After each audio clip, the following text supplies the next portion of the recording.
வணக்கம், வணக்கம் நண்பர்களே. ஆஃப்டர் 2 வீக்ஸ் ஞாபகம் இருக்கா இது உங்களுக்கு? ஒரு 2 வாரத்துக்கு முன்னாடி போட்டிருந்தேன். அந்த வரி போடல. அணிலோ, எலியோ கடிச்சிருச்சுன்னு சொல்லி ரொம்ப வருத்தப்பட்டு போட்டிருந்தேன் இல்லையா? அப்புறம் மனசு வராம இந்த சாப்லிங் வந்து ரொம்ப ஸ்ட்ராங்கா இருந்துச்சு ஆக்சுவலா இந்த சாப்லிங்கு. சரி அதனால மனசு ஆறாம என்ன பண்ணேன், தண்ணீல போட்டுட்டேன் நானு. டெய்லி மட்டும் கொஞ்சம் தண்ணிய மாத்தி விட்டுட்டு இருந்தேன்.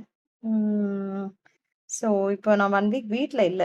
திரும்ப வந்து பார்த்தா லுக் அட் திஸ் அதிசயம்! நல்ல ரூட் விட்டுருக்கு பாருங்க. White roots. ஃபர்ஸ்ட் வீக் மட்டும் டெய்லி மாத்துனேன். அப்புறம் 1 வாரம் நான் வீட்ல இல்ல. வந்து பார்க்கும்போது நல்ல வேர் விட்டுருக்கு. White roots. ஸோ, இந்த இன்னும் கொஞ்சம் வேர் பெருசாகட்டும்னு பார்க்குறேன்.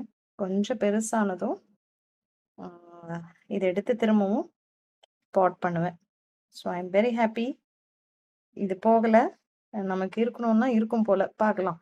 ரொம்ப டயலாக்லாம் விட்டு நான் அப்புறமா ஃப்ளாப் ஆயிறக்கூடாது. இது மண்ணுல நட்டு வைக்கும்போது என்ன ஆகும்னு எனக்கு தெரியல.